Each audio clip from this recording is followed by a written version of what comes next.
Bueno, buenas tardes a todos. Bueno, me paso a presentar. Soy Rosario Torres. Soy actualmente estudiante de lo que es licenciatura en Comercio Internacional de la Facultad. Primero que nada, me tomo un momento para agradecer a todos los participantes que están actualmente, los que nos vienen acompañando desde hoy temprano, también todo lo que es por anual esto. También agradecer a Juan por sumarse a esta capacitación y también, sin duda, agradecer al compromiso universitario por estar brindándonos estas capacitaciones que nos enriquecen constantemente, ¿no? Bueno, paso a presentar a Juan Manuel Iglesias. Él va a ser el disertante de esta charla, a la que hemos nombrado la entrevista de trabajo como método preventivo de la violencia laboral. El tema va a estar girando en torno a cómo la entrevista de laboral puede ser una herramienta para detectar futuras conductas de violencia de los directores de la empresa. Veremos además cómo a través de preguntas podemos llegar a percibir, conocer los esquemas de pensamiento que motivan actos de acoso, de violencia, hostigamiento, etcétera, ¿no? Y principalmente prevenir estas situaciones que son bastante conflictivas. Eh, bueno, Juan Manuel es actualmente profesor de la mediación de métodos de resolución de conflictos en el Instituto de Formación Ejecutiva. Además es profesor de ética y deontología profesional en el Instituto de la Capacitación Aduanera. Es coordinador de servicio en el GMI Seguridad Corporativa, entre demás trabajos que ha tenido que realmente enriquecen su currículum. Bueno, por último, y antes de dar comienzo a la charla en sí, los invito a dejar su nombre y apellido en el chat en conjunto con su DNI para poder controlar la asistencia luego. Y los invito también a que si tienen alguna duda o alguna consulta, la vayan realizando en lo que es la finalización de la charla, así no interrumpimos todo el hilo conductor de la charla, ¿no? Así que, Juan, te doy pie para que arranques. Bueno, bienvenidos a todos. Muchas gracias por estar aquí, por reservar este tiempito para que podamos charlar y mirar un tema que es, yo creo que muy importante para las empresas y que tenemos que empezar a considerar, que es el tema de la violencia, ¿no? Un tema muy general, ¿no? Es decir, la violencia. Vamos a tratar de empezar a pensar un poco el tema de cómo la violencia influye en el ámbito de trabajo. Por supuesto, es un tema muy amplio, muy general. Vamos a tratar de circunscribirlo y vamos a tratar de dar algunos tips como para poder mirar a través de una entrevista laboral, a través de un primer contacto, tratar de buscar algunos indicios que nos pueden dar a nosotros la idea de que esa persona a lo mejor esté atravesada por algunas situaciones de violencia. Ahora vamos a hablar un poquito, vamos a ir limpiando un poquito de este tema. La idea es, porque como tenemos poquito tiempo, voy a hacer la presentación y después vamos a ver si podemos dejar un espacio para que ustedes puedan también compartir qué les pasa con respecto a esto que estamos trabajando, sus experiencias, preguntas, o sea, lo que quieran compartir es por supuesto bienvenido a la charla. Veo que se escucha bien, ¿no? Ya hicimos ya la prueba antes, pero por las dudas, último momento lo pregunto para ver que todos puedan escuchar bien. Voy a presentar, vamos a arrancar presentando, ahí está, a ver. Sí. Acá. No se preocupen por tomar nota, medio a veces es un poquito engorroso tomar nota cuando uno va hablando rápido. Yo después les puedo pasar este material, ¿sí? El PowerPoint y bibliografía o algún artículo también les puedo después señalar, lo van a tener señalado todo en el PowerPoint, así que no se preocupen por los datos, después se los paso esto por mail, ahí van a tener todo después para que lo puedan ver. La entrevista laboral como método preventivo de la violencia laboral, ¿no? La entrevista de trabajo, ¿sí? Para no ser redundantes. Vamos a empezar primero. Nosotros tuvimos una charla anterior que pude compartir con ustedes y habíamos trabajado un poco los esquemas mentales, ¿no? Lo que son los constructos que las personas tienen. Y vamos a tratar de partir desde ese lugar.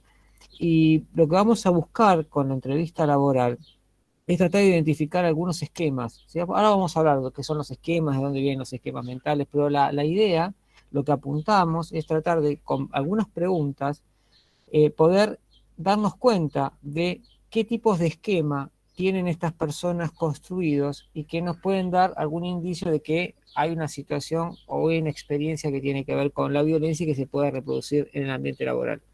Por supuesto que todo esto que nosotros mencionamos hay que contextualizarlo mucho, o sea, no son fórmulas que uno aplica matemáticamente, ¿no? Uno tiene que siempre ver el contexto, hay que tener en cuenta otros factores también, si no solamente una pregunta no define nada o la respuesta a una pregunta no nos define nada, sino que nos da algún indicio como para poder observar.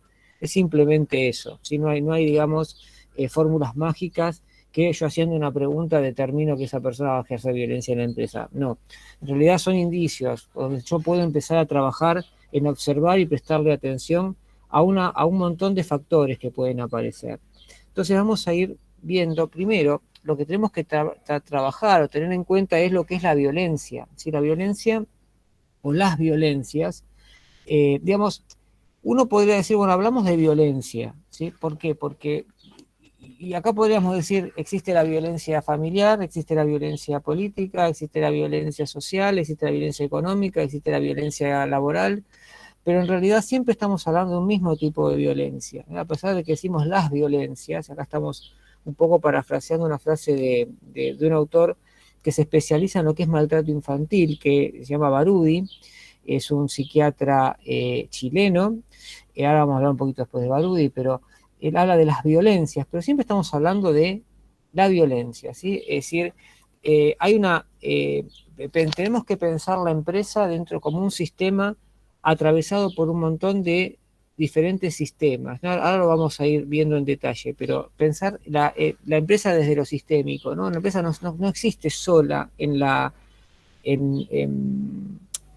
el espacio, sino que está en un contexto y ese contexto atraviesa la organización. ¿Cómo atraviesa la organización? Porque las personas que van a formar parte de la organización vienen de ese contexto, ¿no? La organización se retroalimenta a través de las personas que integran esa organización con un contexto. Entonces, me pareció interesante empezar con esta frase de Barudi, que dice que todas estas violencias, ¿sí? la organizada, la violencia social, la violencia familiar, emergen de sistemas humanos donde no solo existen interacciones y comportamientos violentos y abusivos, sino también un sistema de creencias que permite al abusador justificarse o mistificar el abuso de poder y de la violencia. Es decir, mirar la violencia como algo sistémico. La violencia empresarial tiene que ver, es una parte de la violencia social. Si tenemos una sociedad violenta, vamos a tener empresas violentas. Es decir, si tenemos familias violentas, vamos a tener empresas violentas también. Entonces, la violencia empresarial no es solamente una cuestión de la empresa, sino que tiene que ver también con una cuestión del contexto más general, ¿no? De donde se retroalimenta esa empresa. Porque si tenemos familias de tipo abusivo, problemas de violencia familiar, también vamos a tener que las personas que integran la empresa vienen de esas experiencias de violencia familiar. Entonces no podemos separar el contexto de violencia que forma parte del contexto de la persona, es decir, la familia, por ejemplo, las otras instituciones, porque todo eso retroalimenta lo que es la empresa, ¿no? Por eso hablamos, cuando nosotros queremos medir la violencia organizacional y la queremos prevenir a través de la entrevista, lo primero que nos planteamos es la mirada, la interpretación desde el enfoque ecológico. El enfoque ecológico es un enfoque que no solamente mira a la empresa, no solamente mira al director, sino que está mirando todo un contexto donde existen un montón de sistemas integrados, ¿sí? Lo vamos a empezar a ver ahora así rápidamente. No me quiero quedar mucho en esto porque quiero ir a la entrevista, pero la idea de pensar desde este lugar, ¿no? Aparece, lo primero que encontramos es el microsistema, es el individuo, ¿sí? La persona que tenemos enfrente en una entrevista laboral, es decir, ese individuo con toda su subjetividad, ¿no? El término subjetividad es muy de la psicología, pero tiene que ver con ahora vamos a hablar un poco de cómo se construye esa subjetividad que forma parte del individuo y que tiene que ver con todo lo que el individuo trae, digamos, interno, ¿no? Es decir, todo lo que es el trauma interno. Ahora vamos a ver. Entonces, lo primero que tenemos es este individuo, como microsistema. Ahora ese microsistema está dentro de lo que se llama un mesosistema, ¿sí? Una vez que el individuo pertenece a una familia y que está influenciada y en interacción con los sistemas más amplios. Es decir, no podemos separar al individuo de su familia, porque la subjetividad o la construcción de esa subjetividad, y parte de esa subjetividad van a ser los esquemas mentales que nosotros vamos a tratar de observar, tienen que ver o se construyen a partir de la interacción de este individuo dentro de su familia. Entonces es imposible separar el efecto que tiene la familia en este individuo y cómo eso muchas veces va a repercutir, a veces sí, a veces no, en conductas que pueden ser conductas violentas dentro de una organización. Entonces el mesosistema también es importante tenerlo presente. Es decir, que este individuo no es un individuo aislado, sino un individuo que pertenece a una familia, esa familia a su vez está en interacción con otras instituciones, la escuela, la iglesia, ¿no? el Estado, es decir, y se van retroalimentando. Entonces, esta interacción con un sistema más amplio, ¿sí? En donde encontramos las empresas, encontramos las iglesias, encontramos la escuela, encontramos el club, es decir, se establecen distintos tipos de relaciones, que pueden ser laborales, sociales, recreativas, espirituales, ¿sí? Donde los miembros de la familia se conectan, se contactan con la sociedad.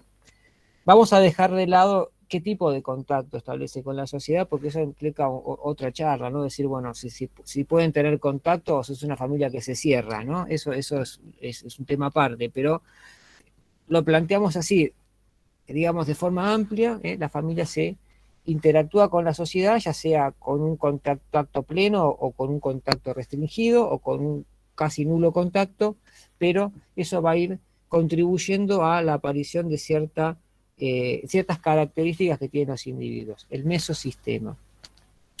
Ahora, el mesosistema está dentro de un exosistema. A su vez, la familia, la empresa, se encuentran abarcados por un sistema más amplio, donde aparecen ciertos, digamos, rituales sociales que influyen en la conformación de los elementos de la cultura corporativa y en la percepción del clima organizacional. Dos elementos importantes que tampoco podemos dejar de tener en cuenta cuando observamos o cuando buscamos esos esquemas mentales. ¿Cómo es la cultura corporativa de esta empresa?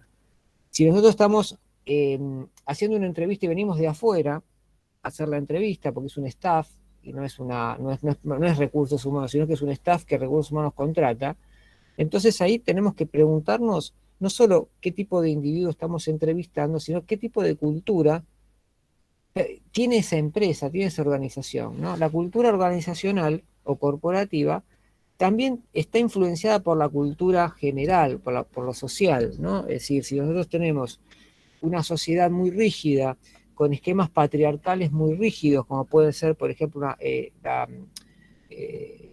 el entramado de las relaciones de forma jerárquica, por ejemplo, ¿no? Podría ser eso, ¿no?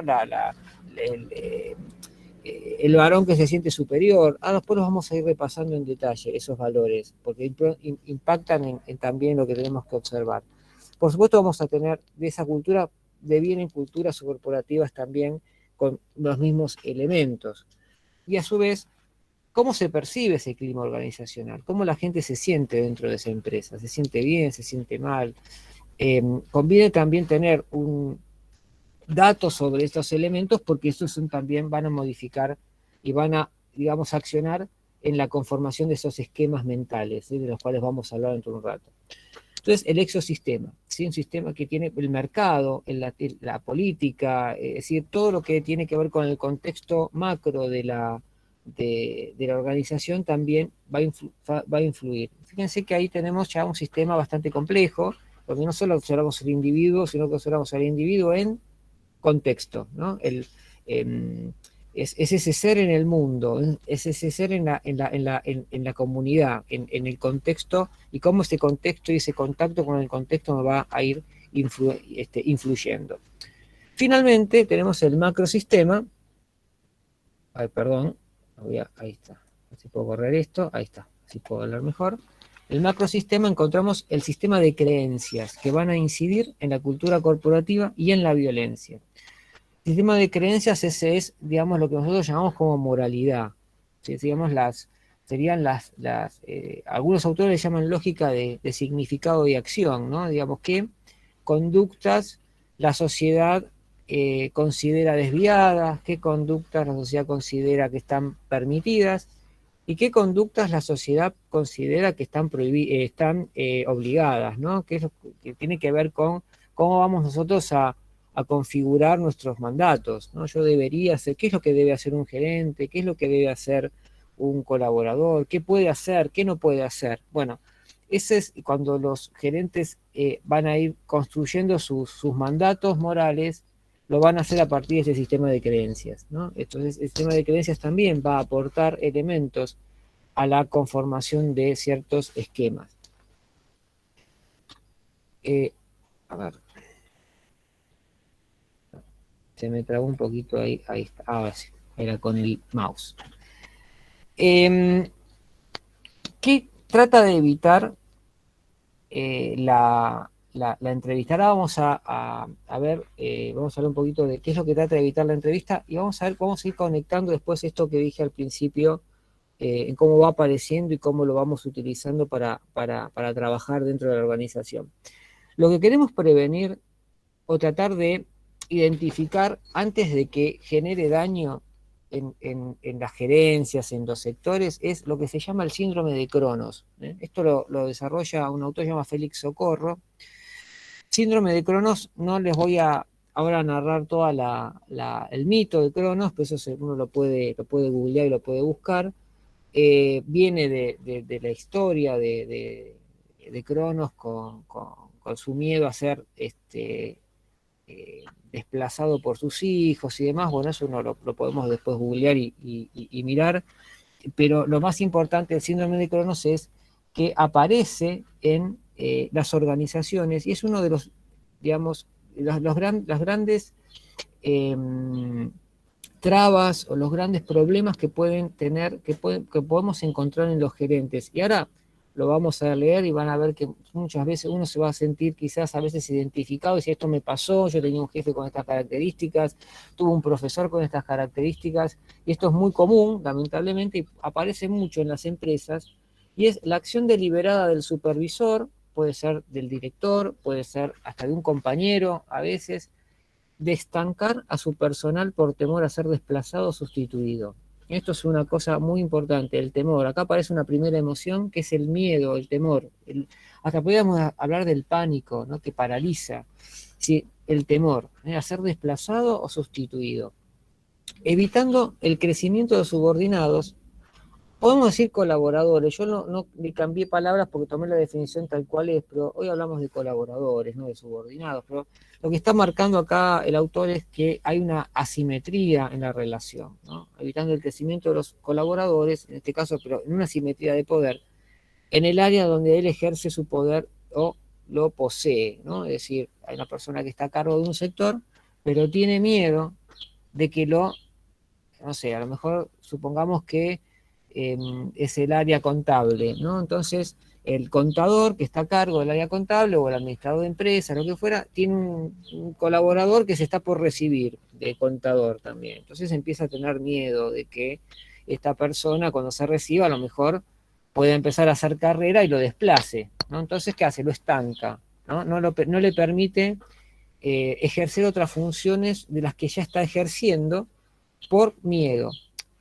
También este síndrome, que es el que vamos a buscar, que vamos a tratar de detectar esto en la entrevista, se combina con otro que es el síndrome de Ganímedes, también viene de la mitología griega, y es, digamos, como la otra cara de la moneda, es cuando se aprovecha de una persona aquellas habilidades que tiene. Supongamos que esta persona que estudiaba para contadores está por recibir, es buena haciendo, no sé, los balances, pero cierta parte. Bueno, lo dejo ahí, ¿no?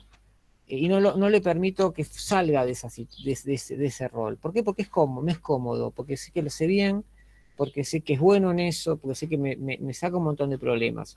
Esto se puede combinar. Yo estanco por ese motivo y aparte porque tengo miedo que si lo pongo en otra función me termine desplazando, ¿no? Esto implica, acá empiezan a aparecer un montón de emociones, ¿no? El temor, por ejemplo. El temor tiene que ver con la inseguridad, ¿no? La necesidad de control. Temor, inseguridad y necesidad de control son, digamos, formas de reaccionar a un miedo que se genera, pero que ese miedo en realidad está arraigado a cuestiones mucho más profundas que lo que estamos viendo, ¿no? Que está pasando en ese momento. Entonces, la pregunta que nos hacemos es cuáles son las verdaderas fuentes de estos estados emocionales que estimulan este tipo de conductas. ¿Por qué las personas tienen miedo a ser reemplazadas? ¿No? ¿Por qué tienen miedo a esa cuestión? ¿De dónde viene ese miedo? ¿Por qué es tan poderoso? ¿Por qué es tan fuerte? ¿Y por qué genera violencia? ¿No? Esto puede terminar en moving, puede terminar en terrorismo laboral, puede terminar en ciertas presiones. ¿Por qué? Porque lo que muchas veces hacen los gerentes cronos es tratar de sacar a esa persona del medio para que no siga amenazando su puesto.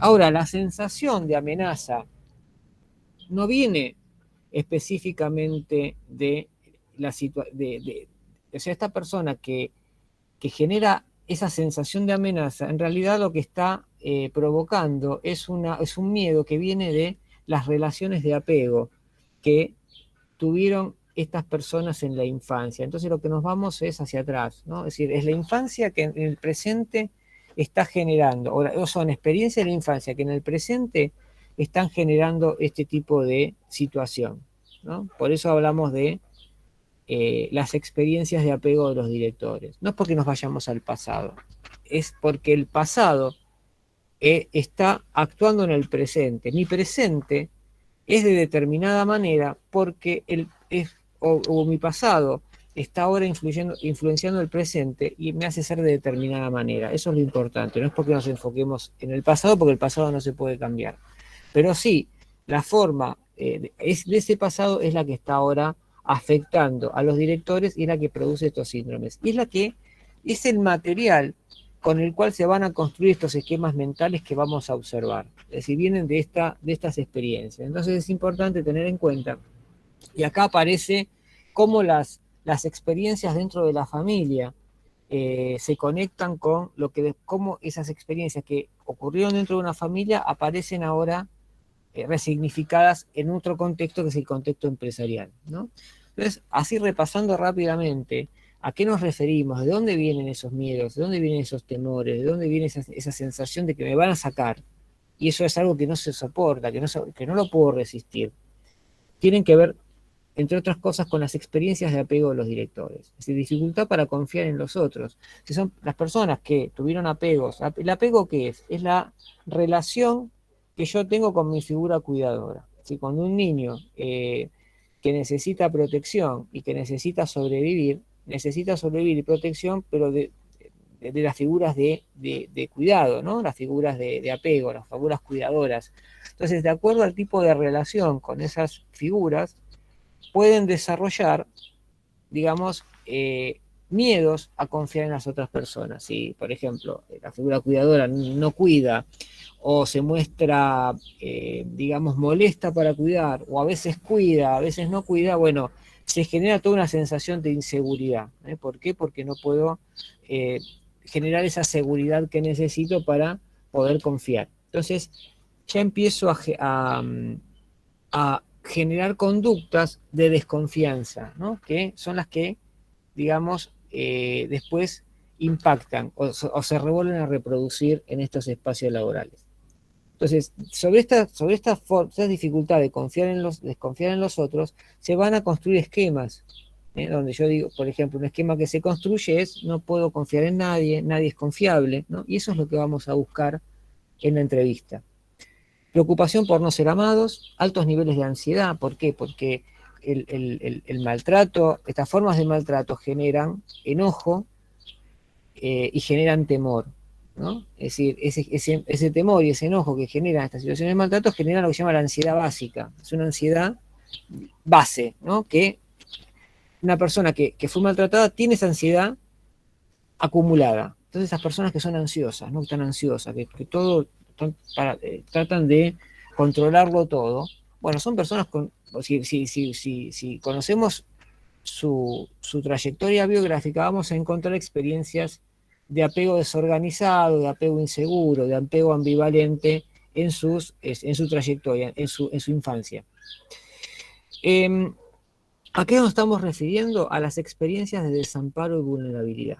¿sí? Eso es lo más importante que aparece en el síndrome de Crohn. Es una reedición, es una repetición que pone en práctica las estrategias que yo utilizaba para poder paliar estas experiencias de desamparo y vulnerabilidad que se daban en mi infancia. Si es el niño, es difícil quizás ver en el síndrome de Cronos, en el gerente Cronos, aquel niño herido que trata de, digamos, afrontar ese desamparo, esa vulnerabilidad a través de ciertas estrategias que en un momento le resultaron, digamos, satisfactorias, pero que ahora no, ¿no? Esto de tratar de controlarlo todo, estar pendientes de todo. Entonces, las experiencias de desamparo y vulnerabilidad. ¿A qué nos referimos? A la hostilidad y a la ansiedad básica. Este concepto de hostilidad y ansiedad básica surge de una autora que se llama Karen Horney, que es viene del psicoanálisis, pero bastante crítica del psicoanálisis, bueno, y desarrolla lo que va a ser después la teoría del apego, pero habla de hostilidad y ansiedad básica. Son dos, digamos, dos cosas que desarrollan los niños cuando tienen problemas en sus relaciones de apego. La ansiedad y la hostilidad básica van a estar presentes también en el síndrome de Cronos.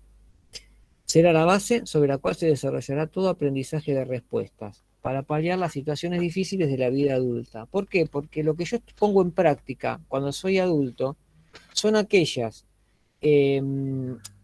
conductas que en algún momento me dieron resultado y que necesitaba para poder, ahora vamos a ver un ejemplo de esto, y que necesitábamos para poder sobrevivir. Si yo para sobrevivir yo tenía que ocultarme o tratar de no hacerme notar, bueno, aprendía esas conductas y después las ponía en práctica porque obtenía una recompensa por eso, que era que no me maltrataran o que se aplacara, digamos, la ira del cuidador cuando se mostraba, no sé, quejoso. Ahora, ese aprendizaje de esa conducta, ¿qué pasa?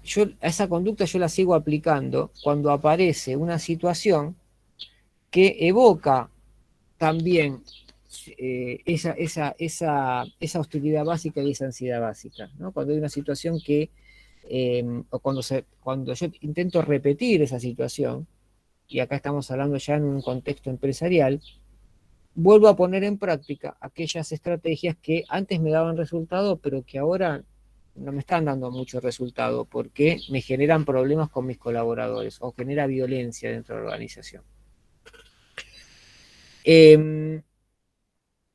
Esto, dos autores, Dollar y Miller, lo llaman, que son también,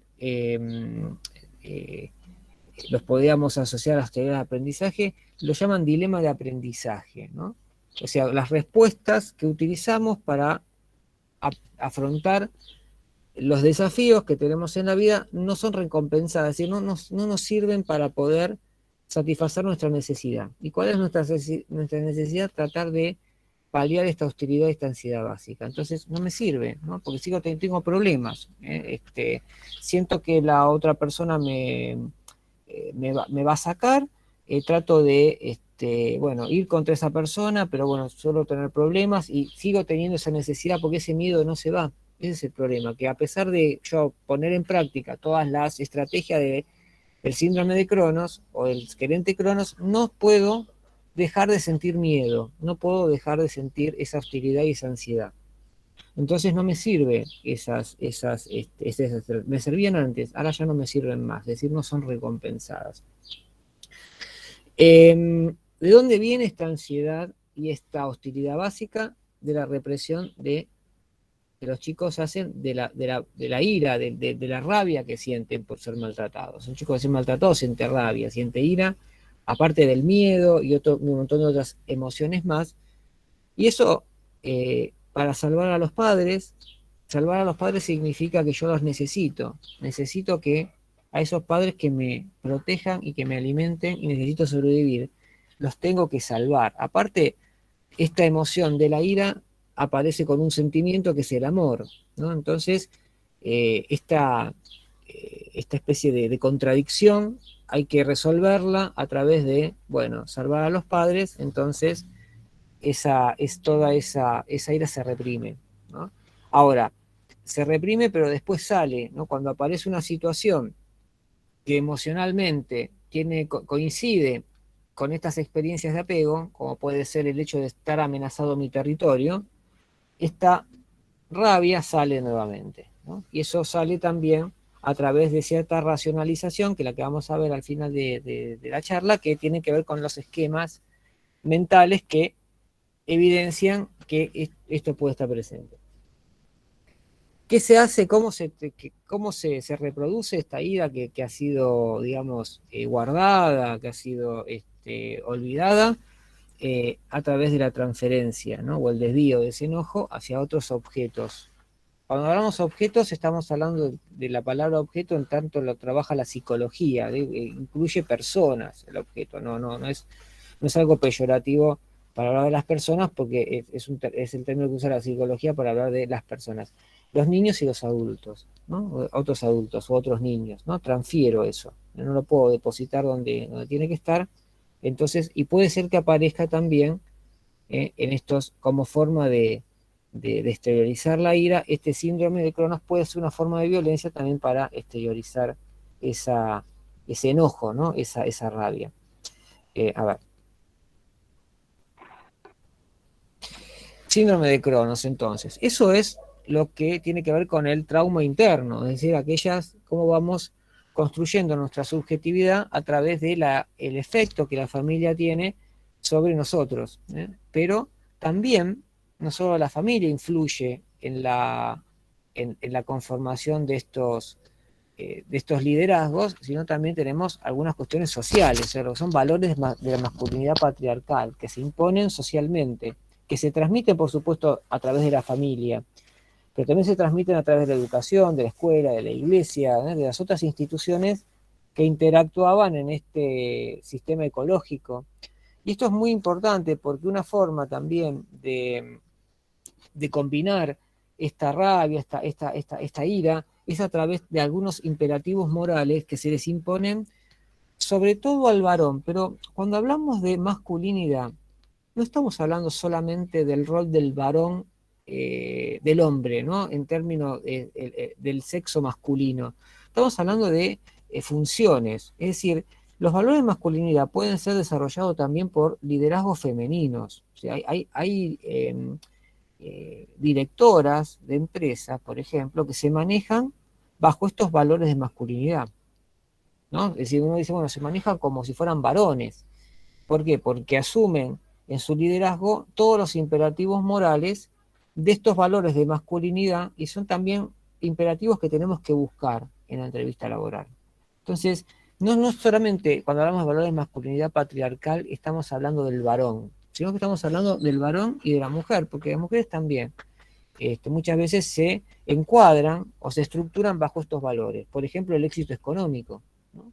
El hecho de tener éxito económico y, digamos, construir una definición de mí mismo o lo que se llama el sí mismo en psicología, solamente desde lo económico, ¿no? Es decir, bueno, yo existo, valgo siempre y cuando tenga éxito económico. Por supuesto que el éxito económico también es una forma o una estrategia para poder paliar esta situación o esta ansiedad básica, ¿no? Las personas que necesitan tener mucho y no hay forma y nunca es suficiente lo que a través del éxito económico o a través de lo económico lo que están haciendo es tratar de llenar un vacío, pero que es un vacío que tiene que ver con esa ansiedad y esa hostilidad básica que forma parte de su experiencia, las experiencias tempranas. Es decir, no hay forma de llenarlo eso, solamente haciéndonos cargo de qué sentimos con respecto a eso, pero no a través del éxito económico.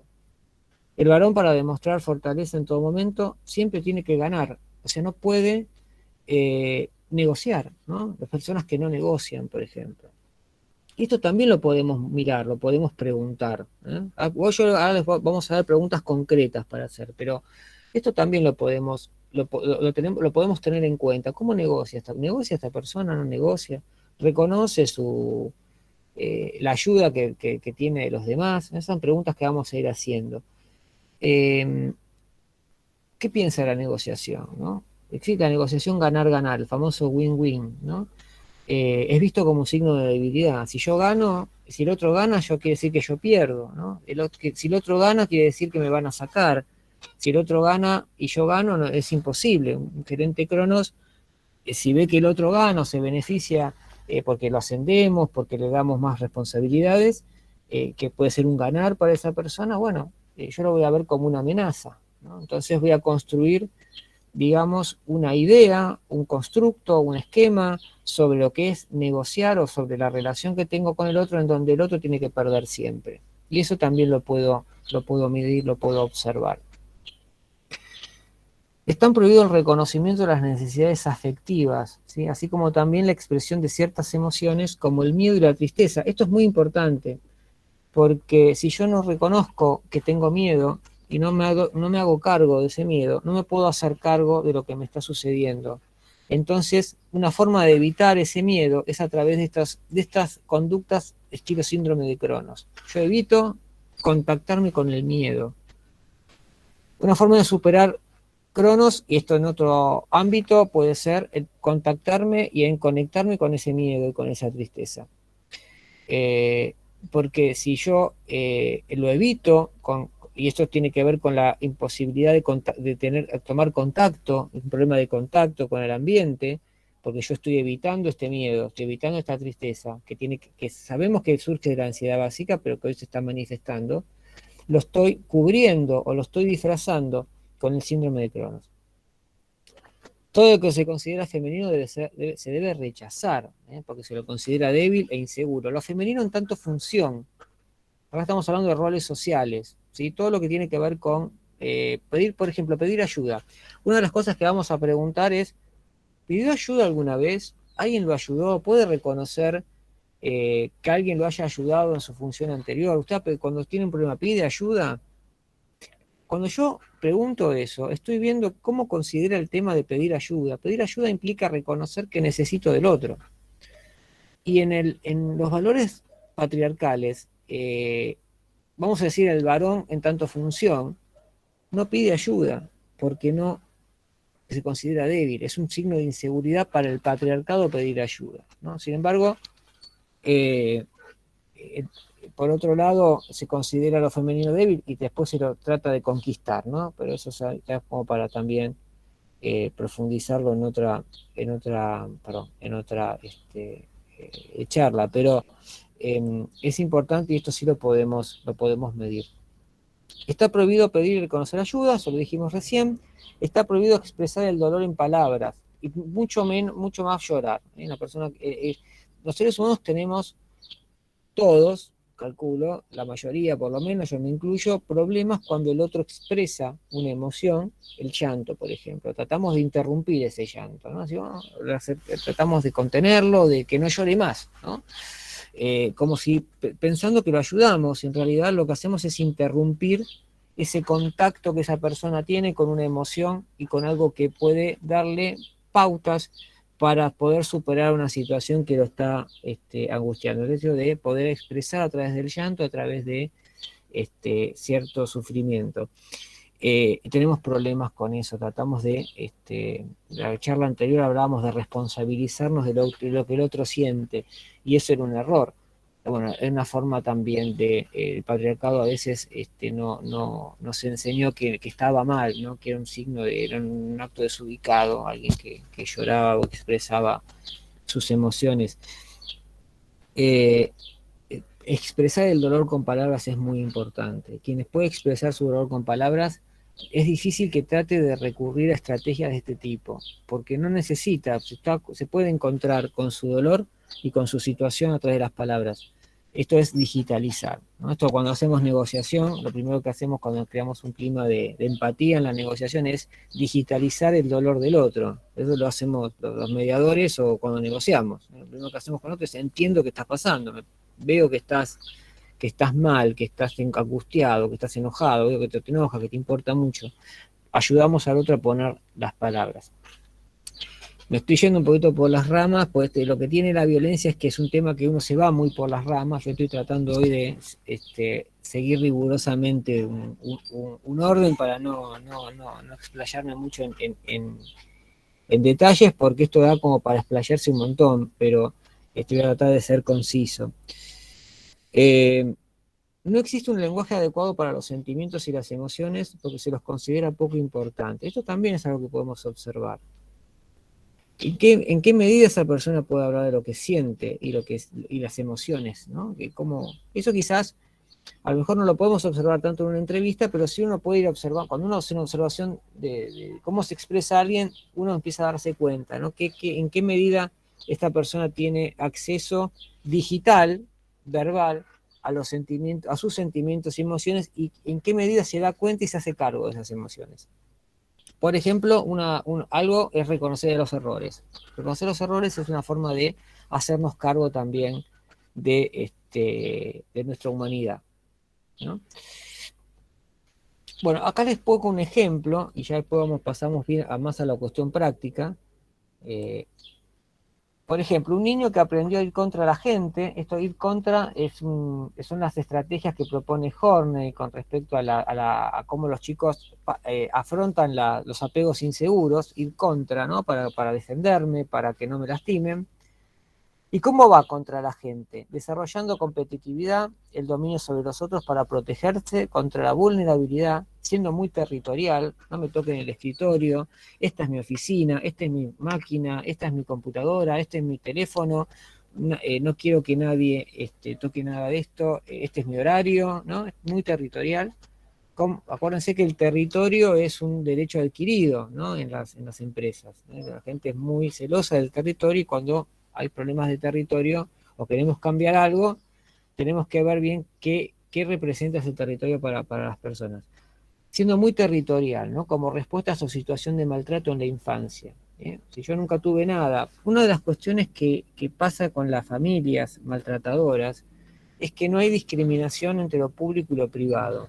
Esto es importante también, porque en las familias abusivas, como le dice Barudi, todos de todos, ¿no? Es decir, la familia avanza sobre espacios privados. Por ejemplo, los niños no tienen intimidad en su habitación, los juguetes no les pertenecen, es decir, es como que no pueden desarrollar esa territorialidad que necesitan. Entonces se desarrolla acá, todo junto, ¿no? Puede aparecer esto. La generalización contribuye con otras conductas. ¿Qué es esto de la generalización? Que yo no lo desarrollé. La generalización es, por ejemplo, yo aprendo una conducta para afrontar una situación determinada y después esa conducta la generalizo, la utilizo para otras situaciones también. ¿Por qué? Porque eso me da resultado. Entonces, si yo aprendí a ir contra los otros en mi familia, bueno, quizás eso se generaliza cuando hay una señal, cuando hay un estímulo parecido en la situación. Entonces, si yo en mi familia, cuando quería tener lo mío, tenía que ir contra, cuando en la empresa me pasa algo similar, lo voy a generalizar y voy a hacer lo mismo, ¿no? Entonces, la generalización contribuye con otras conductas, la tendencia a dominar a los otros, a ser competitivo, dará lugar a la práctica del síndrome de Cronos, y en casos crónicos al bossing, que es es una versión del moving, y otras formas de violencia, el terrorismo laboral también, que van así, son todos como primos hermanos, porque el terrorismo laboral es esto de coaccionar bajo la amenaza implícita o explícita de despido o de represalias o de lo que genere pánico en el otro para que esa persona haga lo que yo quiera, ¿no? Lo mismo que hace el terrorismo político a nivel más general, más macro, mucho más violento, pero en las empresas también hay como esa especie de pequeños terrorismos con la misma definición muy parecida. Acá hay dos conceptos que yo traje de la Gestalt, de la teoría Gestalt. Uno es la ley de pregnancia. Dice que los organismos harán todo lo que puedan para regularse de acuerdo con sus capacidades y los recursos del ambiente. Es decir, que en realidad quien ejerce un liderazgo al estilo Cronos, lo que está haciendo es haciendo lo mejor que puede con lo que tiene. Esto es difícil verlo, porque quizás muchos de nosotros fuimos víctimas de jefes con estas características y poder pensar que esta persona que me hizo sufrir tanto estaba haciendo lo mejor que podía Y es difícil, pero esta es la idea que tenemos de ser humano, porque esto implica que se puede cambiar el síndrome de Crohn. Si yo considero que el ser humano es alguien que hace lo mejor que puede con lo que tiene, bueno, si yo le doy más recursos va a hacer cosas mucho mejores. Entonces hay posibilidad de trabajar con estas personas y cambiar estos liderazgos, modificar y trabajar en esos liderazgos. Lo que tiene hasta ahora es las estrategias que desarrolló hasta ahora, ¿no? Entonces, lo mejor que tiene es cómo estará la persona si lo mejor que tiene es esto, ¿no? Pero bueno, esto es un poco la aplicación de esta ley de pregnancia que yo le estoy pidiendo prestada a la teoría de la Gestalt. Y algo muy importante también, hacemos lo que podemos ¿para qué? Bueno, para poder aplicar lo que se llama la ley de cierre, es decir, poder cerrar esta situación que quedó insatisfecha desde la infancia, ¿no? Así como yo tengo un problema con el territorio o un problema con lo que es mío porque tengo que terminar de asimilar todas estas experiencias, bueno, esas necesidades insatisfechas de la niñez, producto de los apegos inseguros, dice la Gestalt, se tornan figuras rígidas. ¿Qué es la figura? La figura es algo que destaca del fondo, ¿no? Si yo, supongamos que yo entro a supongamos que soy alcohólico y entro a una fiesta, lo único que me va a importar de esa fiesta es dónde está el bar. Entonces el bar es la figura, mientras que el resto es fondo, no me interesa el resto. Lo que destaca de esa fiesta es el lugar donde está el alcohol. Lo que destaca para los gerentes cronos es aquellas cuestiones que ponen en riesgo su función. Entonces, eso va a ser siempre una figura muy rígida, algo que le va a preocupar constantemente. Estoy constantemente preocupado de que no me saquen. Entonces eso también lo podemos observar. Si mi preocupación es una preocupación constante, yo estoy constantemente preocupado por que me acepten, por ser escuchado, porque nadie me contradiga, por ser alguien ¿para qué? Porque tengo miedo a que me desplacen. Bueno, esa situación es una figura rígida. El tema es que cuando las figuras se tornan rígidas, y no sé, la idea es que esas figuras vayan y vengan al fondo.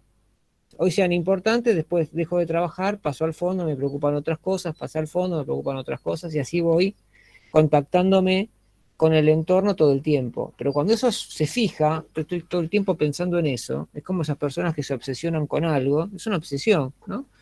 Entonces, eso ya hay una especie de interrupción de lo que la Gestalt llama la ley de cierre. No puedo cerrar esa situación, me queda inconclusa, siempre estoy ¿y por qué? Como está inconclusa, intento cerrarla a través de generar estrategias como la de Cronos, y no puedo cerrarla. Siempre sigo teniendo miedo, sigo teniendo esta necesidad.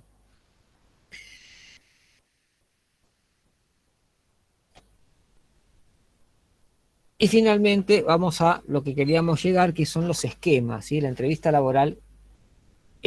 Todo esto que venimos, que estuvimos hablando es, digamos, la materia con la cual se construyen los esquemas. Los esquemas que son, digamos, estructuras que utilizamos para poder anticiparnos a los eventos y para poder tener seguridad, ¿no? Ahora vamos a ver algunos ejemplos de algunos esquemas que aparecen en Cronos.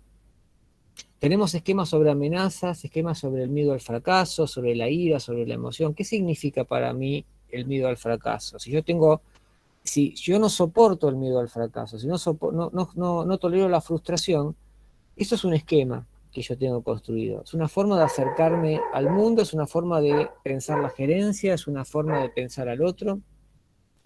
Y todos los esquemas, o la mayoría de los esquemas, o muchos de estos esquemas que van a aparecer como sesgos cognitivos, se aprenden en la infancia, se construyen en la infancia, ¿no? Se tornan permeables. La palabra permeable la utiliza George Kelly, que desarrolla la teoría de los constructos personales. Permeable significa que se aprenden en la infancia, se usan en la infancia, pero yo las vuelvo a utilizar para nuevas situaciones. Si yo, por ejemplo, un esquema podría ser: todas las personas no puedo confiar en nadie. Es un esquema que aparece mucho en la gente. No se puede confiar en nadie, solamente confío en mí. Bueno, eso lo desarrollé en un momento de mi infancia. Bueno, es permeable, lo utilizo para todas las relaciones sociales y laborales de acá al futuro. Entonces ahí decimos que el aprendizaje se generaliza. Los esquemas mentales determinan la forma en que las personas ven la realidad. Eso trabajamos, la charla anterior trabajamos mucho con esta cuestión, ¿no? De cómo trabajar sobre los esquemas mentales. Lo que vamos a observar, ahora sí vamos a entrar en lo que es la entrevista, lo que vamos a observar en la entrevista es cómo aparecen estos esquemas mentales que aparecen bajo el rótulo de sesgos cognitivos, ¿no? Los sesgos cognitivos son también esquemas o formas de interpretar que aplicamos a la interpretación de la realidad y van a ir apareciendo en esos sesgos cognitivos todos los valores de masculinidad y todas las estrategias de afrontamiento que empezamos a trabajar cuando iniciamos la charla, ¿no? Por ejemplo, considerar al otro como un oponente, no como una persona que yo puedo negociar. Eso es un sesgo cognitivo que puede aparecer. El pensamiento dicotómico. Yo soy bueno, él es malo. Yo tengo la verdad, el otro tiene falsedad, ¿no? Para escucharlo va a tener que decir lo mismo que digo yo. Si no piensa como yo, está equivocado. Es un pensamiento dicotómico, que también lo vamos a poder observar. El pensamiento, las generalizaciones, todos son, no puedo confiar en nadie, nadie es confiable, por ejemplo, ¿no? Este colaborador hace todo mal, ¿no? La lectura de pensamiento o la atribución de pensamiento, donde yo imagino algo, ¿no? Digo, bueno, seguramente lo está haciendo a propósito, le doy una intencionalidad, pero no tengo ninguna base para dar una intencionalidad a lo que el otro hace. Seguro que me quiere desplazar. Está estudiando, está sacando buenas notas en los últimos exámenes porque me quiere desplazar. Y eso, que es parte de mi imaginación, lo tomo como si fuera parte de mi percepción, ¿no? Entonces, doy por sentado que yo estoy percibiendo eso, cuando en realidad me lo estoy imaginando. No quiere decir que cuando yo imagine no le pegue a la realidad. Puede ser que yo imagine algo y realmente esté sucediendo eso, que tenga, digamos, cierta percepción. Pero el confundir lo que yo percibo realmente con lo que yo estoy creyendo que estoy percibiendo es también un sesgo cognitivo, que muchas veces potencia esta forma de ser de Cronos. El razonamiento emocional es algo también que podemos observar. Esto es muy importante, el razonamiento emocional, ¿no? Decir, estoy deprimido, me siento mal, me siento nervioso, tengo miedo, quiere decir que me están amenazando. O alguien está conspirando, o algo está saliendo mal, o me están por echar del trabajo, ¿no? Este ejemplo que habíamos visto el otro día en la otra charla, ¿no? Me están por echar del trabajo. Es decir, una cosa no concibe con la otra, o sea, atribuirle a una causa una consecuencia y establecer causa y consecuencia es una cuestión arbitraria, entonces es parte de ese sesgo, ¿no? Culpar a los otros de mis emociones, o sea, responsabilizar al otro de mis emociones, algo que también habíamos visto y que no teníamos que permitir. Y ahí tenemos, digamos, una idea de el pensamiento catastrófico, ¿no? Todo va a salir mal, me están por echar, no voy a durar en este trabajo. Eso también son, todos esos esquemas son esquemas que surgen de experiencias de maltrato, como las que vimos al principio.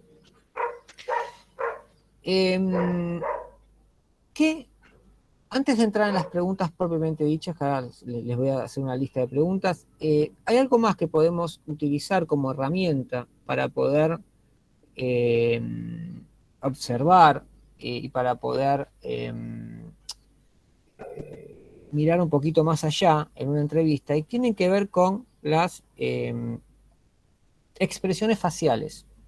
La observación de o sea, tratar de observar la incongruencia que hay entre lo que se dice y lo que se siente, ¿no? Acá tenemos un poco un resumen de lo que son las expresiones faciales. Si bien hay dos técnicas que vamos a ver ahora, que es la técnica Q4 y la técnica Blink, que son dos técnicas en donde yo puedo constatar esto, ¿no? O sea, la persona me dice algo, pero me está expresando con sus emociones otra cosa, ¿no? Si bien es difícil establecer verdad o falsedad, porque es muy difícil saber si alguien está mintiendo, sí puedo ver si alguien es incongruente con sus dos lenguajes.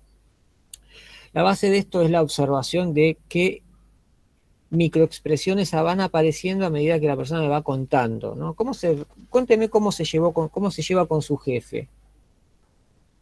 ¿Qué piensa de su jefe? ¿Qué puede destacar de su jefe como una habilidad, ¿no? ¿Qué piensa del liderazgo? Entonces, ahí, por supuesto, va a haber todo un registro facial. Si bien la observación de las microexpresiones requieren de un entrenamiento, ¿no? Porque uno tiene que, son expresiones que duran menos de un segundo y que expresan estas 7 emociones básicas, que no son las únicas emociones, pero vamos a utilizar estas que son las que utiliza Paul Ekman. Tiene uno que tener un entrenamiento de microexpresiones, pero eventualmente, si uno más o menos hay gente que sin entrenamiento logra trabajar un poco las microexpresiones. No quiere decir que sin esto no puedo hacer la entrevista, puedo hacer igual la entrevista y puedo observar, aunque no tenga un entrenamiento en microexpresiones. Pero si alguien, tiene la posibilidad de tener un pequeño entrenamiento, puede ayudar. Esto no es determinante, ayuda, nos da más elementos, más herramientas para poder ver qué está sucediendo, ¿no? Yo después les paso el material, no les voy a leer ahora cómo se van formando las expresiones, acá hay un resumen. Estas no son las únicas, o sea, sobre tristeza hay varias variantes, no es la única, esta es la más importante, ¿no? Donde tenés el párpado superior caído, la mirada desenfocada y la comisura de los labios hacia abajo, ¿no? O la ira, donde vos apretás, estrechás los labios, por ejemplo, y fijás la mirada, ¿no? Estas expresiones aparecen siempre porque son universales. Es decir, la microexpresión facial expresa las 7 emociones básicas y las expresan todas las culturas de la misma manera. Es decir, no es cultural. Si lo que es cultural es lo que produce la emoción. Pero una vez producida la emoción, la expresión facial de esa emoción es universal. La de asco es muy interesante. La de asco es la que mejor se ve. Asco y desprecio la podemos ver casi sin entrenamiento porque el asco es cuando se frunce la nariz, como si estuviéramos oliendo algo que está en descomposición. Y levantar una de las comisuras del labio es la microexpresión de desprecio, por ejemplo. Ahora, las microexpresiones no le podemos atribuir una emoción porque vimos un levantamiento de un labio o porque vimos que frunce la nariz, porque también puede darse por otras cuestiones, o porque, por ejemplo, yo puedo achicar los ojos y eso no es ira, porque está la luz muy fuerte, o porque hay viento, o me puede picar la nariz y justo hice un movimiento. Entonces hay que contextualizarlas mucho, o sea, no son determinantes, nos ayudan. Bueno, acá puede pasar algo porque varias veces me hizo este gesto. Bueno, voy a volver a preguntar o voy a profundizar porque algo pasa, ¿no? Entonces, es una herramienta. Un poco no tan simple de utilizar, pero con un entrenamiento se podría llegar también a utilizar. Ahora, sobre esta herramienta se utilizan 2 técnicas. Una es la técnica Q4, que es una especie de pregunta, ¿no? Ahora vamos a ver ahora les voy a dar 2 ejemplos de estas preguntas. Son preguntas que buscan respuestas verbales. Durante y después de la pregunta, la persona puede preparar las respuestas. Puede ser provocativa al usar las palabras que el cliente... ¿Qué quiere decir con esto? Yo hago una pregunta, por ejemplo, supongamos que alguien está contando algo y aparece una microexpresión de desagrado. Yo puedo pensar que esa microexpresión de desagrado es sobre lo que está contando, pero no estoy seguro de lo que vi, ¿no? Entonces, ¿qué hago? Hago una pregunta, ahora les voy a dar un ejemplo, hago una pregunta utilizando las mismas palabras que está utilizando y que teóricamente generaron esa microexpresión. Ahora, eso es una especie de reflejo que yo hago, tiene un efecto reflejo. Esa es una de las técnicas. Entonces ahí puedo conectar, ver si realmente, pero siempre tomar esto como provisorio, sino tomarlo como algo determinante. Hay que observar otras cosas más aparte de esto. Esto es un elemento que me da una pauta, pero después tengo que seguir observando con otras cosas. La técnica Blink es una técnica interesante, porque supongamos que yo quiero saber qué piensa sobre tal cuestión o sobre tal tema. Esta es un poco más complicada de utilizar, porque yo lo que hago es tiro un supuesto de algo y veo cómo reacciona esa persona. Si yo veo que el problema está en que él no reconoce un conflicto, lo que fuera, tiene un supuesto sobre eso que yo quiero ver cómo reacciona. Y ahí veo que, cómo va reaccionando la persona, qué tipo de registro va reaccionando. ¿Por qué? Porque a medida que yo voy contando algo, el que está escuchando tiene mucho más apertura a lo facial. O sea, es más fácil que aparezcan las microexpresiones cuando estoy escuchando que cuando estoy hablando. Cuando estoy hablando también aparecen, pero cuando estoy escuchando estoy en una actitud de escucha y está mucho más a flor de piel lo emocional. Entonces aparecen más fácilmente las expresiones faciales. Ahora les voy a dar un ejemplo de cómo podemos utilizar en una entrevista laboral las técnicas Q4 y técnicas Blink. Y se veo que en su currículum, que los logros fueron satisfactorios. Muy seguramente su jefe estuvo muy satisfecho y tenía una muy buena relación, en especial en estos temas. Y ahí veo cómo reacciona la persona mientras yo le estoy diciendo eso. Que puede ser verdad o puede ser mentira. Puede ser algo que se me ocurre. A lo mejor me suena, no, esto no es así, ¿no? No importa. Yo quiero ver sobre este tema, sobre esto, qué la persona siente y qué me expresa con su lenguaje analógico. No, veo que en su currículum los logros fueron satisfactorios y me empieza a poner, no sé, microexpresión de desagrado, de ira, se empieza a enojar. ¿Por qué se enoja cuando yo le digo esto? ¿No? Esto me da un indicio, no quiere decir que yo automáticamente voy a saber o voy a tener una idea, pero me da un indicio. Ah, bueno, acá hay un tema. Con los logros hay un tema. ¿Qué tema será? No lo sé todavía, porque la idea es no imaginar, no interpretar, sino observar lo que está sucediendo, o sea, percibir, porque si no nosotros nos vamos a interpretar y hacemos quizás una especulación de algo que no es cierto, ¿no? Esta es la técnica Blink. Veo que en su currículum los logros fueron satisfactorios, muy seguramente su jefe estuvo muy satisfecho. Y ahí se empieza a enojar. Bueno, quiere decir que un problema con el jefe. Puede haber varias cosas ahí. Después voy a empezar a preguntar o a ver o a analizar algunas otras cuestiones respecto a estos temas que aparecen acá. Supongamos que ahora la persona está hablando. Esto es un ejemplo de ventas, pero que se ve mejor que en recursos humanos, pero supongamos que es en un contexto de ventas. La persona dice, he estudiado tu propuesta de precio con nuestro equipo, pero ellos, y acá aparece una microexpresión facial, no la aprueban. Y yo me pierdo esa microexpresión facial. Y yo quiero que la persona vuelva a decir lo mismo. ¿Por qué? Porque cuando vuelvo a decir lo mismo, vuelvo a argumentar nuevamente, va a aparecer la misma expresión emocional. Entonces yo le puedo, ante esta afirmación, le puedo preguntar, ¿por qué su equipo al estudiar la propuesta de precio no la aprueban? Siempre que yo hago una técnica Q4, que no son técnicas fáciles estas, quizás hay que practicarlas un poco, hay que hacer siempre preguntas abiertas, no preguntas cerradas. Si me responden no o sí, no me sirve. Tiene que ser algo donde la persona vuelva a argumentar. ¿Por qué su equipo al estudiar la propuesta de precio no la aprueba? Entonces ahí lo vuelvo a poner nuevamente, lo vuelvo a conectar nuevamente con esa emocionalidad que surgió de haber dicho, he estudiado tu propuesta de precio con nuestro equipo, etcétera, etcétera, etcétera.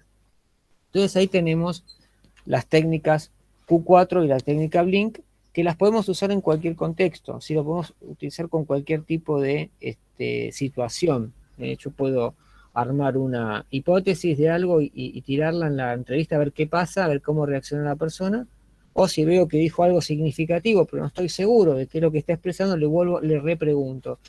También, de paso, sirve como para ir estableciendo una relación, ¿no? En la entrevista, ir repreguntando y preguntando.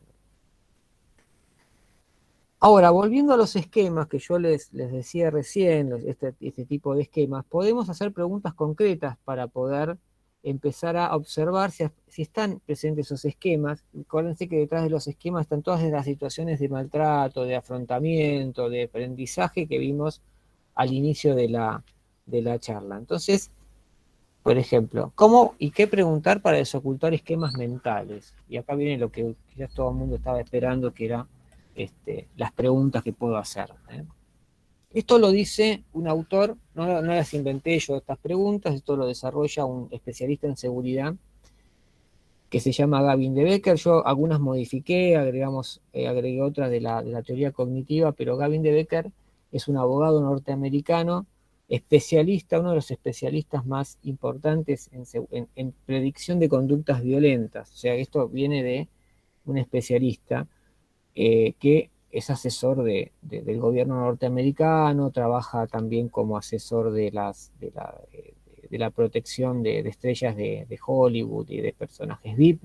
Entonces, él plantea para poder, cuando hacemos una entrevista laboral, quizás en una parte de la entrevista, no quiere decir que la entrevista sea solamente esto, en una parte podemos ir mechando con algunas preguntas que vendrían a ser como una especie de preguntas de control, como para poder observar si aparecen ciertos esquemas, ¿no? Porque yo ya sé de dónde vienen estos esquemas. Ahora voy a ver si los observo, si esta persona aparecen en esta persona estos esquemas. Esto no es determinante, porque cada persona es un mundo y no quiere decir que yo tenga que reconstruir hacia atrás si no sé la historia, pero si una persona tiene pensamiento catastrófico, sé que ese esquema mental puede resultar un problema en el liderazgo.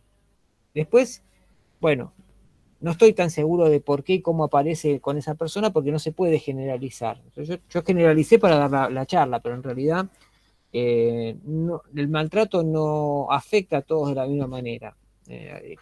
Cada persona es distinta, entonces no nos afecta a todos de la misma forma.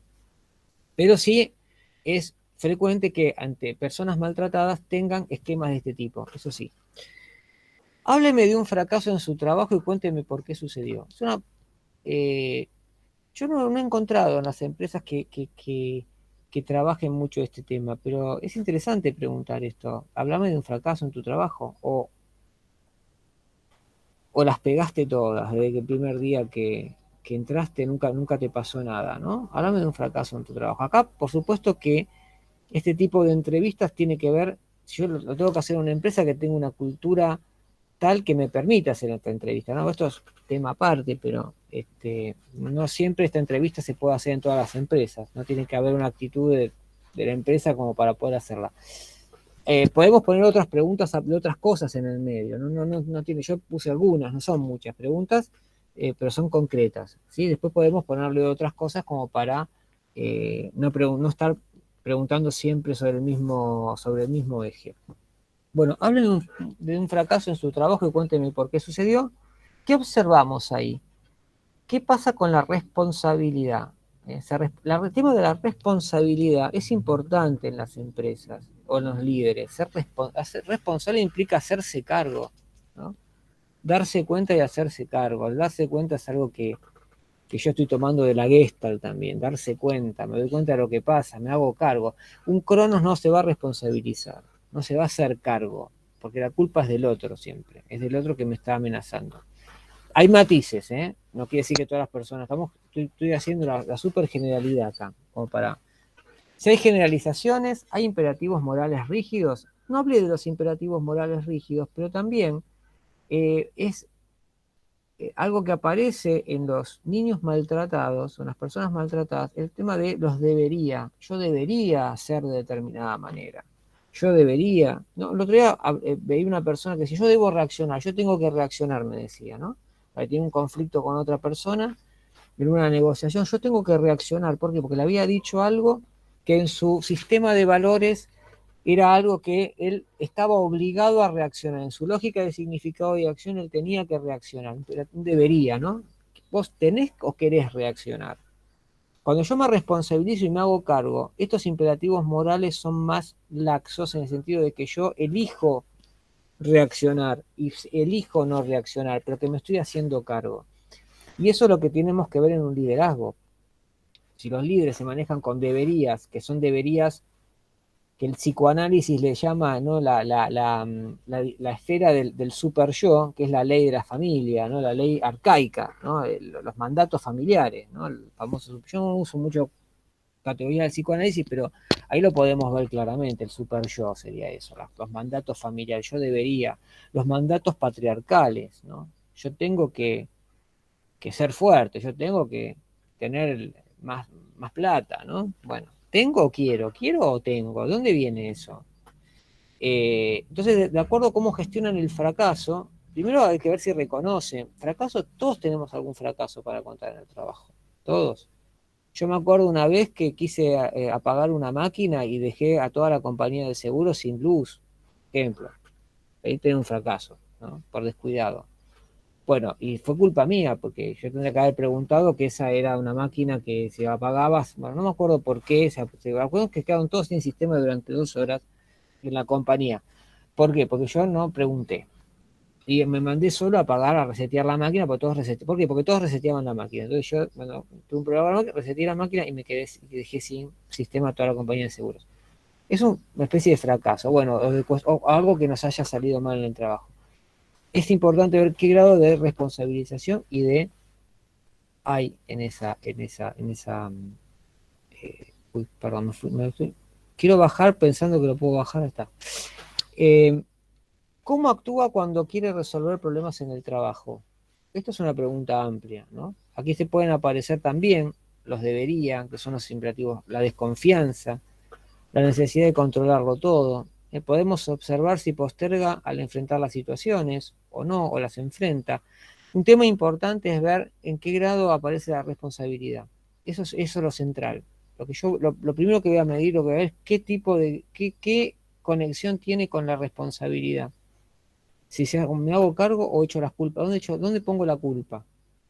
La culpa es una palabra fea para todo esto porque prefiero hablar más de responsabilidad. Me hago responsable, ¿no? Pero la culpa es algo que genera mucho sufrimiento.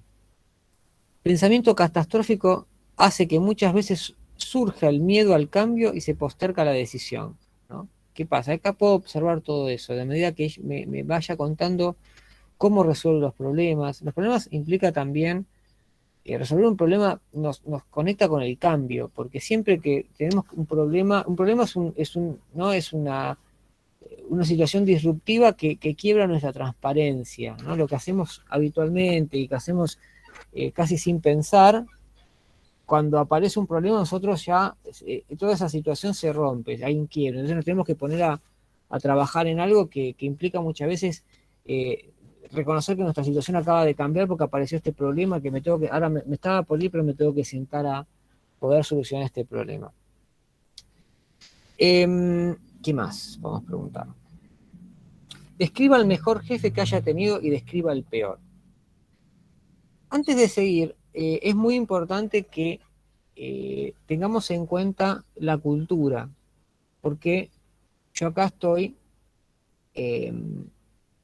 trayendo cosas de una cultura anglosajona, nosotros tenemos una cultura latina, hay cosas que a veces se pueden preguntar, hay cosas que a veces hay que modificar, hay que ver la cultura empresarial, tenemos que tener en cuenta, ver que cuando hablamos estas preguntas, estos son modelos, no quiere decir que tengamos que preguntar exactamente esto, pero sí tener en cuenta que no afecta, cómo impronta culturalmente la pregunta, ¿no? Si es algo que puede llegar a resultar molesto o invasivo, el tema de la privacidad no siempre es igual en todos los países, entonces hay que fijarse de no ser invasivos, porque si no tiene un efecto contraproducente, aparte es una invasión de la privacidad de la persona. Entonces, esto es un modelo, después cada uno lo adapta de acuerdo al lugar donde está, ¿no? No es lo mismo Estados Unidos que Argentina, dentro de Argentina no es lo mismo una región que otra, entonces uno lo va ayornando a la cultura del lugar.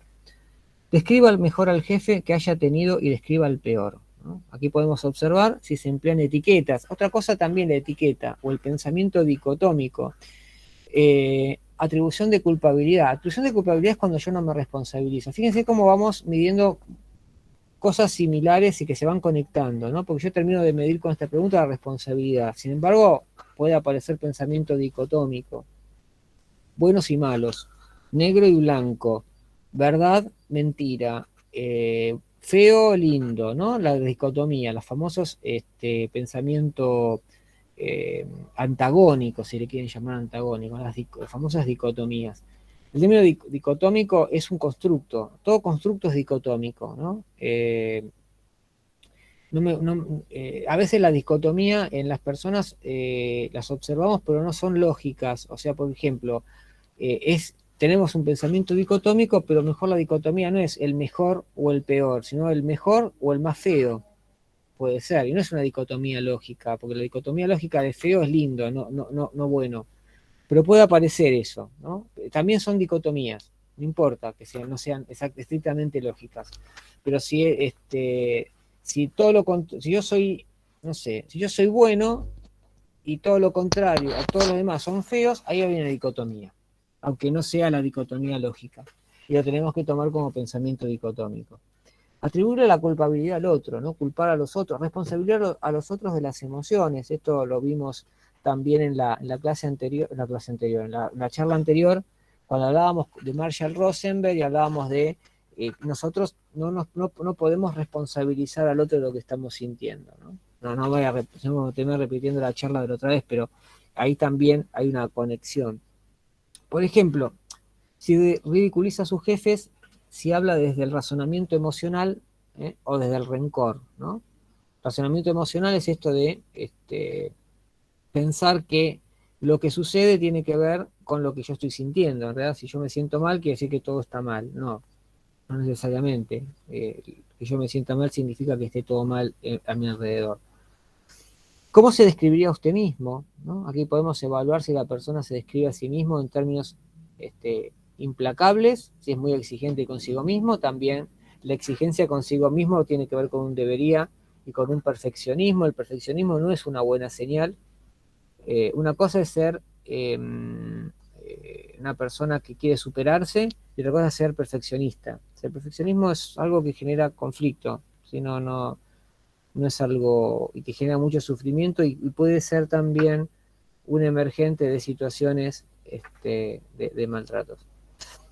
Describa un problema que haya tenido en el trabajo en la que lo ayudara a otra persona o fuera muy importante para usted. Estoy sin los anteojos, así que estoy leyendo lo que puedo. Aparte, hasta ahora con la luz se me dificulta un poquito. Si la persona es capaz de recordar alguna situación de este estilo, podríamos observar si, por ejemplo, es capaz de pedir ayuda. Esto es importante, acuérdense los valores de masculinidad, que pedir ayuda era algo imposible, ¿no? Si pide ayuda, bueno, reconoce, expresa un agradecimiento. Ahí estamos ante una, digamos, postura sana, ¿no? Si no, estamos ante una mirada más neurótica, cuando alguien no puede pedir ayuda, no reconoce, no agradece, no puede agradecer, se encierra en sí mismo. Algo que es característico de los gerentes cronos es la desconfianza y la imposibilidad de expresar las emociones y el pedido de ayuda. También es importante poder quizás preguntar para trabajar estos temas. Estas preguntas, bueno, ahí está, son simples. Fíjense que yo no les no se aconseja hacer muchas preguntas, porque la persona se cansa si uno hace muchas preguntas. Entonces, conviene siempre, con estas preguntas puedo tener rápidamente, digamos, una mirada, ¿sí? Un indicio de que de qué esquemas tiene incorporado esta persona. Y bueno, si aparece un esquema solo no pasa nada, pero si aparece todo, es sesgo cognitivo, porque hay generalización, hay dicotomías, hay pensamiento catastrófico. Bueno, esto es una persona que está bastante atravesada por la violencia, ¿no? Entonces, otra cosa es que aparezca uno que otro, puede aparecer yo creo que todos tenemos parte de estos sesgos, ¿no? En algún momento, ¿no? Pero el tema es cómo, cuando eso es crónico, cuando eso es figura y que no pasa al fondo, cuando es algo que es constante. Mi forma de relación es a través de esos esquemas.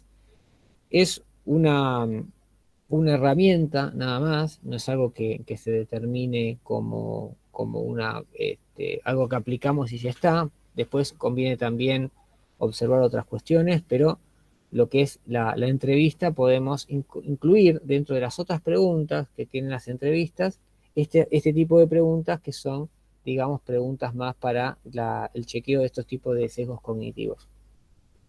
Acá les dejo la bibliografía. Sí, casi toda está en internet, esta bibliografía. Mi mail, igual después les voy a pasar el PowerPoint.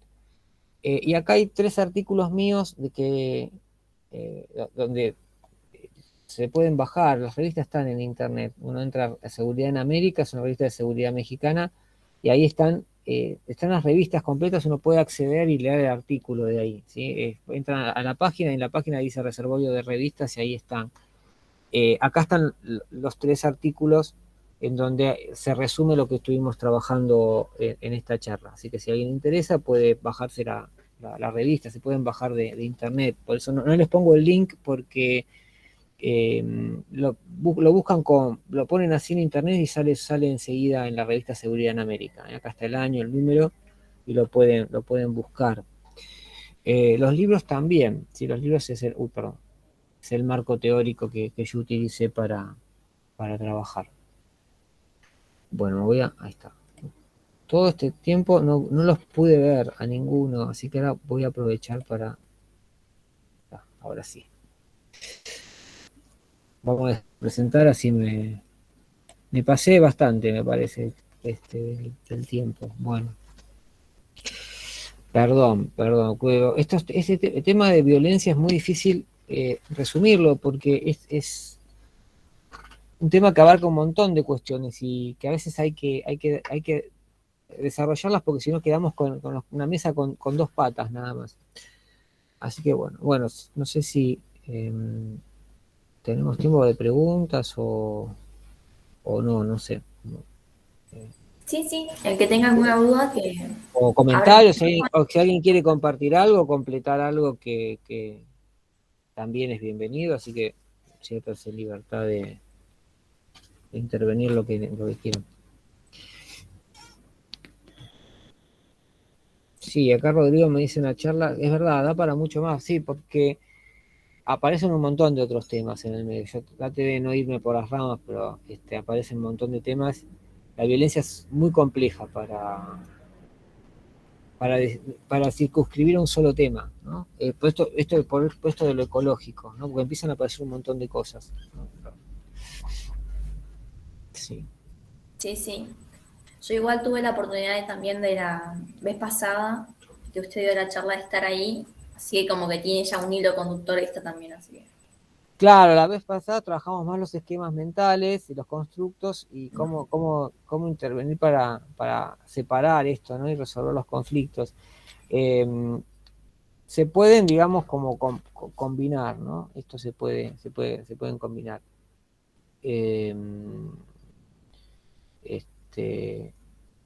Pero ya les digo, es una herramienta. O sea, no es que yo agarro estas 3 preguntas y ya sé, ¿no? Es una herramienta, después toda la mayor información que podamos tener de alguien, no solo de la entrevista, sino también del currículum, de las referencias, lo que yo puedo preguntar también a los antiguos empleadores, es algo que es importante también. Yo no es parte de la entrevista laboral, pero también la entrevista no es algo que se hace aisladamente, siempre ecológicamente, ¿no?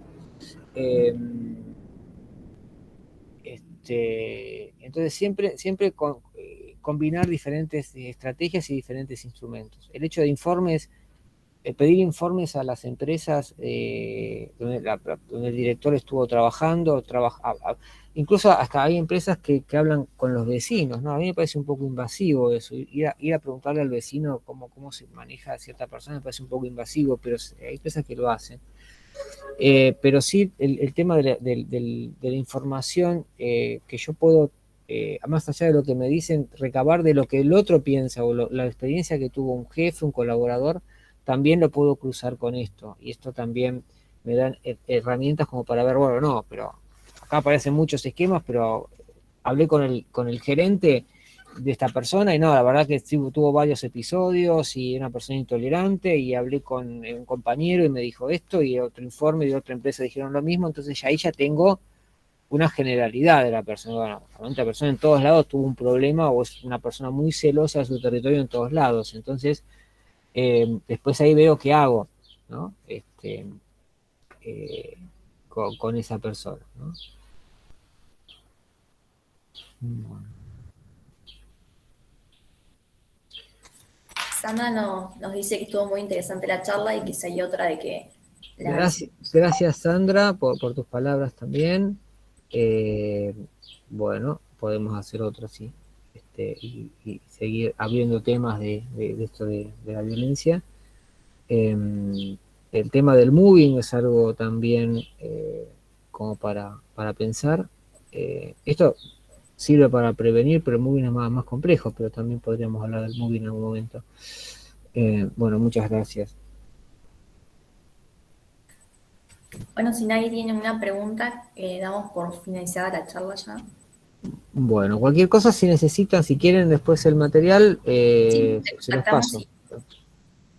Dale, perfecto. Ahí con esto cierro, en el material tienen mi mail, cualquier cosa que necesiten, para todos me pueden contactar ahí, así que quedamos en contacto vía mail.